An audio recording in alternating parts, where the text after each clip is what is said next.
નમસ્કાર મિત્રો,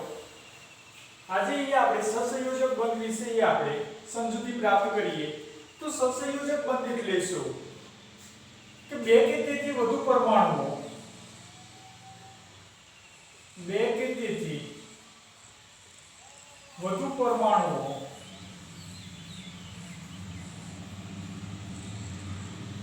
ઇલેક્ટ્રોનની ભાગીદારી કરીને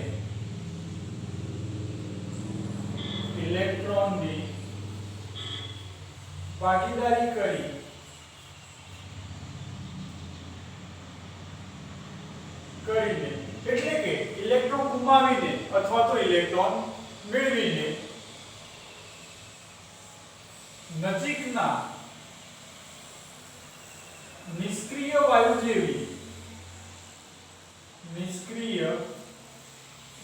જેવી સ્થાયી અષ્ટક રચના પ્રાપ્ત કરે છે ત્યારે સ્થાયી અષ્ટક રચના પ્રાપ્ત કરે છે ત્યારે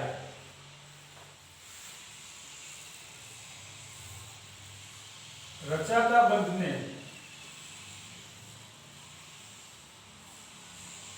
સહસંયોજક બંધ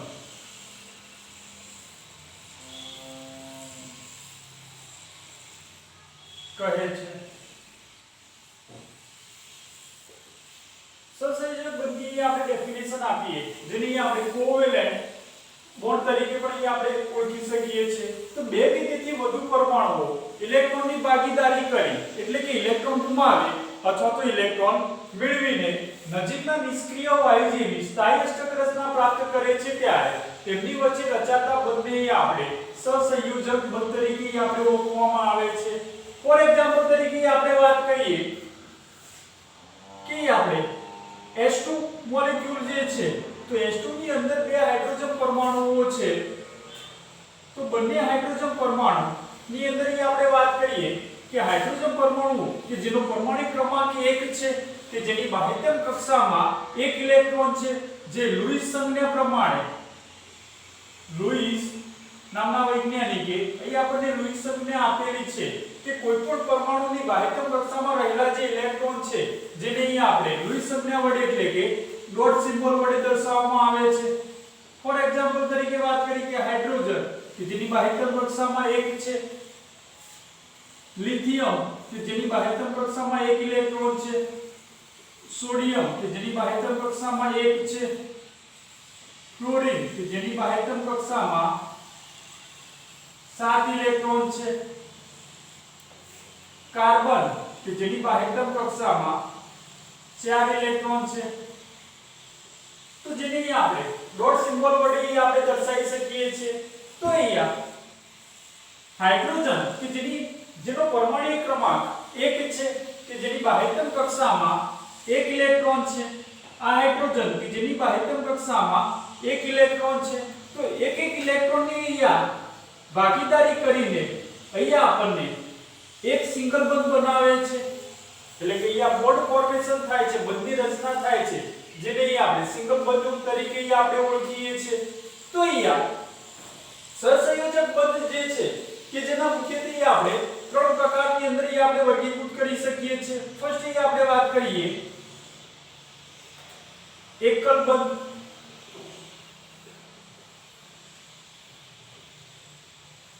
તો એકલ બંધની અંદર કે બંને જે હાઇડ્રોજન પરમાણુઓ છે એ એક ઇલેક્ટ્રોનની ભાગીદારી કરીને તેમની વચ્ચે એકલ બંધ એટલે કે સિંગલ બોન્ડ ફોર્મેશન અહીં આપણને બનાવે છે।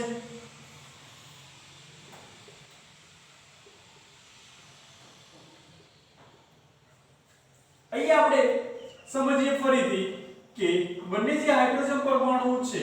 કે બંને હાઇડ્રોજન પરમાણુના એક ઇલેક્ટ્રોન અહીંયા બંધની રચનામાં પાર્ટિસિપેટ થાય છે અને એમની વચ્ચે આપણે એકલ બંધની આપણને રચના થાય છે જેને આપણે સિંગલ બોન્ડ તરીકે આપણે ઓળખીએ છીએ। સેકન્ડ એક્ઝામ્પલ ની આપણે વાત કરીએ ક્લોરીન કે ક્લોરીન જે પરમાણુ છે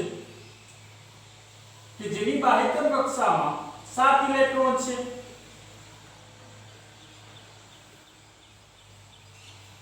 આ ક્લોરીન કે જેની માટે આપણે સાઇન અલગ અહીંયા આપણે દર્શાવીએ છીએ તો અહીંયા એક ઇલેક્ટ્રોન નું અહીંયા પાર્ટિસિપેટ એટલે કે ભાગીદારી થઈ તેમની વચ્ચે અહીંયા આપણને સિંગલ બોન્ડ ફોર્મેશન થાય છે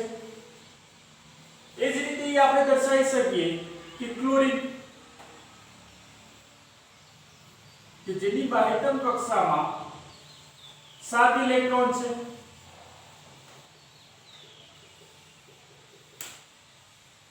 એક ઇલેક્ટ્રોન ની ભાગીદારી કરીને એમની વચ્ચે સિંગલ બોન્ડ ફોર્મેશન ની રચના કરે છે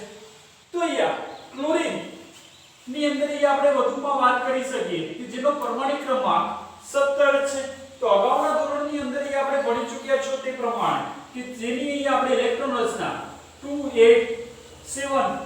પહેલી કક્ષા કે જેને આપણે k કક્ષા તરીકે ઓળખીએ છીએ બીજી l અને ત્રીજી m કક્ષા તરીકે ઓળખીએ છીએ તો બાહ્યતમ કક્ષામાં રહેલા જે ઇલેક્ટ્રોન છે જેને આપણે સંયોજકતા ઇલેક્ટ્રોન તરીકે આપણે ઓળખી શકીએ છીએ સેકન્ડ ટાઇપ્સ ની આપણે વાત કરીએ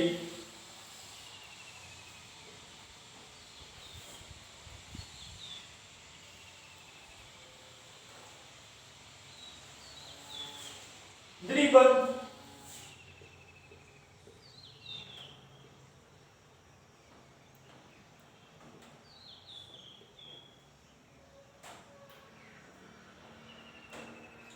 તો દ્વિબંધની અંદર આપણે એક્ઝામ્પલ આપણે લઈએ છીએ ઓક્સિજન મોલેક્યુલ્સ તો O2 મોલેક્યુલ્સ ની અંદર આપણે વાત કરીએ કે ઓક્સિજન કે જેનો પરમાણિક ક્રમાંક 6 છે કે જેની બાહ્યતમ કક્ષામાં ઓક્સિજન કે જેનો પરમાણિક ક્રમાંક 8 છે કે જેની બાહ્યતમ કક્ષામાં 6 ઇલેક્ટ્રોન છે તો અહીંયા બંને ઓક્સિજન જે પરમાણુઓ છે કે જેમની બાહ્યતમ કક્ષામાં અહીંયા આપણે 6 ઇલેક્ટ્રોન અહીંયા આપણે રિપ્રેઝન્ટ કરીએ છીએ તો એને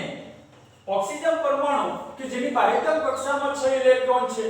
તો એને આપણે નજીકના નિષ્ક્રિય વાયુ જેવું સ્થાયી અષ્ટક રચના પ્રાપ્ત કરવા માટે એને 2 ઇલેક્ટ્રોનની જરૂરિયાત પડે છે એટલા માટે ઓક્સિજન જે પરમાણુ છે કે જે 2 ઇલેક્ટ્રોનની ભાગીદારી કરીને અહીંયા ઓક્સિજન વચ્ચે આપણને દ્વિબંધ ની રચના કરે છે એટલે કે ડબલ બોન્ડ ફોર્મેશન અહીંયા આપણને કરે છે કે આપણે લખાણની અંદર આપણે લખવું છે કે ઓક્સિજન કે જેનો પરમાણિક ક્રમાંક 8 છે કે જેની ઇલેક્ટ્રોન રચના આપણે 2 6 અહીંયા આપણે લખી શકીએ છીએ કે જેની બાહ્યતમ કક્ષામાં 6 ઇલેક્ટ્રોન છે જેને આપણે સંયોજકતા ઇલેક્ટ્રોન તરીકે ઓળખવામાં આવે છે તો ઓક્સિજન પરમાણુને નજીકના નિષ્ક્રિય વાયુ જેવી સ્થાયી અષ્ટક રચના પ્રાપ્ત કરવા માટે એને 2 ઇલેક્ટ્રોનની જરૂરિયાત પડે છે તેથી તે 2 ઇલેક્ટ્રોન મેળવીને નજીકના નિષ્ક્રિય વાયુ જેવી સ્થાયી અષ્ટક રચના પ્રાપ્ત કરે છે તેથી ઓક્સિજન પરમાણુ જે છે કે 2 ઇલેક્ટ્રોનની આપણે સહિયારી ભાગીદારી કરીને ઓક્સિજન મોલેક્યુલ વચ્ચે આપણને ડબલ બોન્ડ ફોર્મેશન એટલે કે દ્વિબંધની આપણને રચના કરે છે જે આપણે આ રીતે પણ આપણે રિપ્રેઝન્ટ કરી શકીએ છીએ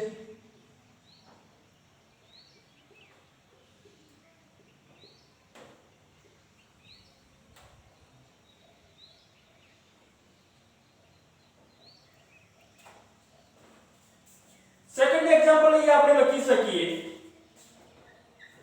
ethene molecules CH2 double bond CH2 જેને આપણે આલ્કિન કમ્પાઉન્ડ્સ ઇથિન તરીકે પણ અહીં આપણે ઓળખીએ છીએ તો ઇથિન મોલેક્યુલ્સ ની અંદર કે મિડલ જે છે બંને કાર્બન પરમાણુ છે એની સાથે આપણને 2 હાઇડ્રોજન પરમાણુ જોડાયેલા છે કાર્બન કે જેની બાહ્યતમ કક્ષામાં અહીં આપણે 4 ઇલેક્ટ્રોન અહીં આપણે રિપ્રેઝન્ટ કરેલા છે એની સાથે 2 હાઇડ્રોજન કે જે સહસંયોજક બંધથી જોડાયેલા છે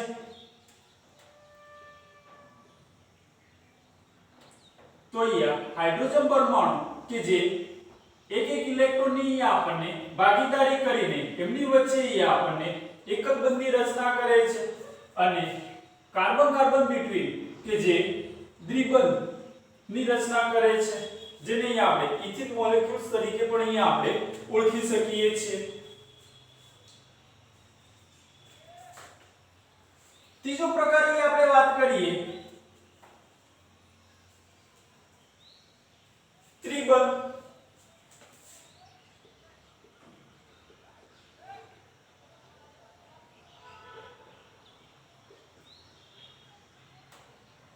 તો ત્રિબંધની રચનાની અંદર આપણે એક્ઝામ્પલ આપણે આપીએ છીએ નાઇટ્રોજન મોલેક્યુલ્સ ની અંદર કે નાઇટ્રોજન કે જેનો પરમાણુ ક્રમાંક 7 છે, જેની ઇલેક્ટ્રોન રચના 2 5 થશે. બાહ્યતમ કક્ષામાં રહેલા જે ઇલેક્ટ્રોન છે કે જેને આપણે સંયોજકતા ઇલેક્ટ્રોન્સ તરીકે આપણે ઓળખવામાં આવે છે. તો નાઇટ્રોજન પરમાણુને નજીકના નિષ્ક્રિય વાયુ જેવી સ્થાયી રચના પ્રાપ્ત કરવા માટે એને 3 ઇલેક્ટ્રોનની જરૂરિયાત પડે છે. તેથી નાઇટ્રોજન જે પરમાણુ છે કે જે 3 ઇલેક્ટ્રોનની સહિયારી ભાગીદારી કરીને એમની બિટવીન અહીંયા ટ્રિપલ બોન્ડ ફોર્મેશન અહીંયા આપણને કરે છે. નાઇટ્રોજન પરમાણુને કે બાહ્યતમ કક્ષાની અંદર 5 ઇલેક્ટ્રોન છે કે એને નજીકના નિષ્ક્રિય વાયુ જેવી સ્થાયી અષ્ટક રચના પ્રાપ્ત કરવા માટે 3 ઇલેક્ટ્રોનની જરૂરિયાત પડે છે. તેથી નાઇટ્રોજન પરમાણુ જે છે કે 3 ઇલેક્ટ્રોનની અહીંયા આપણે સહિયારી ભાગીદારી કરીને એમની વચ્ચે અહીંયા આપણને ટ્રિપલ બોન્ડ ફોર્મેશન બનાવે છે.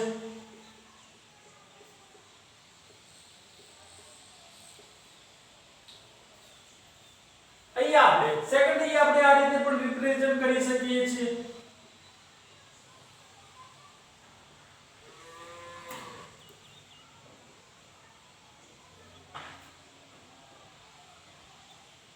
વધુમાં અહીં આપણે વાત કરીએ કે જે બંધની રચનામાં જે ભાગ લે છે, જે બંધની રચનામાં ભાગ લેતા જે ઇલેક્ટ્રોન છે જેને આપણે બંધકારક ઇલેક્ટ્રોન્સ તરીકે આપણે ઓળખીએ છીએ. બંધની રચનામાં ભાગ લેતા ઇલેક્ટ્રોન્સને આપણે બંધકારક તરીકે ઓળખીએ છીએ. જે બંધની રચનામાં ભાગ લેતા હોતા નથી જેને આપણે અબંધકારક ઇલેક્ટ્રોન તરીકે પણ આપણે ઓળખીએ છીએ. તો વધુ આપણે કન્સિડર કરવું છે કે બંધકારક ઇલેક્ટ્રોન એટલે શું અને અબંધકારક ઇલેક્ટ્રોન એટલે શું. બંધકારક એટલે કે જે બંધની રચનાની અંદર ભાગ લે છે તેને આપણે બંધકારક ઇલેક્ટ્રોન તરીકે ઓળખવામાં આવે છે. અને આ જે નાઇટ્રોજન ઉપર અહીંયા આપણને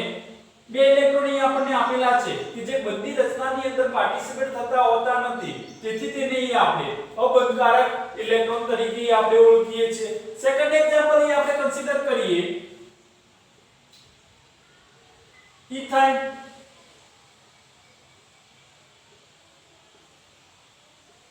કે જેને આપણે એસિટિલિન તરીકે પણ અહીંયા આપણે ઓળખી શકીએ છીએ. તો ઇથાઇન મોલેક્યુલ્સ ની અંદર કે કાર્બન જોડે આપણને સિંગલ હાઇડ્રોજન જોડાયેલો છે કે હાઇડ્રોજન કે જેની બાહ્યતમ કક્ષામાં 1 ઇલેક્ટ્રોન છે, તો એક ઇલેક્ટ્રોનની ભાગીદારી કરીને એ એકલ બંધ બનાવે છે અને કાર્બન કાર્બન બિટવીન અહીંયા આપણને ટ્રિપલ બોન્ડ ફોર્મેશન થાય છે, જેને આપણે ઇથાઇન એટલે કે એસિટિલિન તરીકે આપણે ઓળખીએ છીએ. તો સહસંયોજક બંધ કે 2 કે તેથી વધુ પરમાણુઓ ઇલેક્ટ્રોનની ભાગીદારી કરે છે, એટલે કે ઇલેક્ટ્રોન ગુમાવે અથવા તો ઇલેક્ટ્રોન મેળવીને નજીકના નિષ્ક્રિય વાયુ જેવી સ્થાયી અષ્ટક રચના પ્રાપ્ત કરે છે, ત્યારે તેમની વચ્ચે રચાતા બંધને આપણે સહસંયોજક એટલે કે કોવેલેન્ટ બોન્ડ ફોર્મેશન તરીકે આપણે ઓળખીએ છીએ. જેના મુખ્યત્વે આપણે 3 ટાઇપ્સ ની અંદર આપણે વાત કરી છે. એકલ બંધ, દ્વિબંધ અને ત્રિબંધની આપણે રચના કરી છે. Thank you.